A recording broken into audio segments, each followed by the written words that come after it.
હાલમાં આપણે જોઈ રહ્યા છીએ કે ભાગળ 4 રસ્તા પર આપણે હાજર છે ત્યારે હાલમાં ટ્રાફિક એસીપી ગામિત સાહેબ અહીં આ વિસ્તારની મુલાકાતે આવ્યા છે તો અહીંનો માહોલ કેવો છે, કેવા પ્રકારની વ્યવસ્થા કરવામાં આવી છે તે તમામ માહિતી આપણે તેમની પાસેથી જાણવાનો પ્રયત્ન કરશું। જી સર, કયા પ્રકારની વ્યવસ્થા છે?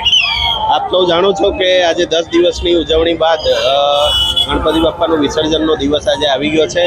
એની ઘણા સમયથી ટ્રાફિક શાખા તરફથી પૂર્વ તૈયારી કરવામાં આવી હતી બંદોબસ્ત માટે, જેમાં માનનીય પોલીસ કમિશનર શ્રી અનુપમસિંહ ગેહલોત સાહેબ, અમારા ટ્રાફિકના જોઈન્ટ કમિશનર શ્રી વત્સ સાહેબ તથા અમારા ડીસીપી સાહેબની સીધી સૂચના અને માર્ગદર્શન હેઠળ અમે અલગ અલગ રાજમાર્ગ પર પોઈન્ટ એવી રીતે ગોઠવણ કરી છે જેના કારણે જે વિસર્જન યાત્રા છે એને કોઈ વિઘ્ન ના નડે અને જે વાહન ચાલકો છે એમને પ્રોપર ડાયવર્ઝન મળી જાય અને એ લોકોને વૈકલ્પિક રૂટ પણ આપવામાં આવ્યા છે।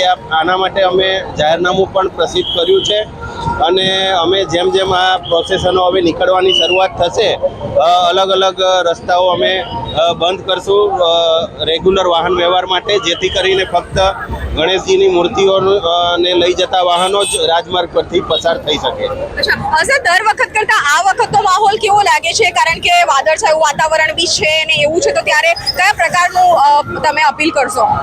અમે ખાસ કરીને અપીલ એવી કરી રહ્યા છે કે જો ફોરકાસ્ટ વેધરનું આજે દિવસ દરમિયાન વધુ વરસાદનું છે તો વહેલામાં વહેલી તકે વિસર્જન યાત્રા રવાના થઈ જાય તો વહેલી તકે વિસર્જન પૂર્ણ પણ થઈ જાય, જેના કારણે લોકોને તકલીફ ના પડે।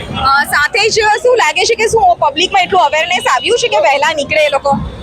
હા, આજે વહેલી સવારે પણ ઘણી મૂર્તિઓ એકલ દોકલ નીકળી ગઈ છે અને હવે અમે આટલા વિસ્તારની મુલાકાત લીધી તો ઘણી જગ્યાએ પંડાળો છૂટા પણ થઈ ગયા છે અને પૂર્વ તૈયારી ચાલી રહી છે વિસર્જન યાત્રા શરૂ કરવાની। તો હાલમાં આપણી સાથે જોડાયા હતા એસીપી ગામિત છે તે જોડાયા હતા। તમે જોઈ રહ્યા છો આ દ્રશ્યો કે કઈ રીતે શ્રીજીની જે વિસર્જન યાત્રા છે તેને વાજતે ગાજતે અહીંથી ભાવિ ભક્તો લઈ જઈ રહ્યા છે। એક રીતે જો જોવા જઈએ તો જ્યારે વરસાદનો માહોલ છે તો ત્યારે સ્વયં જ લોકો જાતે જ જાગૃત થઈ અને શ્રીજીની જે વિસર્જન યાત્રા છે તેને વહેલામાં વહેલી તકે પસાર કરવામાં આવે તેવા પ્રયત્નો તેમના તરફથી જ કરવામાં આવી રહ્યા છે। કાયદો વ્યવસ્થા પણ ચુસ્તપણે અહીંથી પાલન થતું તમે સૌ કોઈ નિહાળી રહ્યા છો। અમારી તમામ માહિતીથી અપડેટ રહેવા માટે જોડાયેલા રહો S9 ન્યૂઝ સાથે।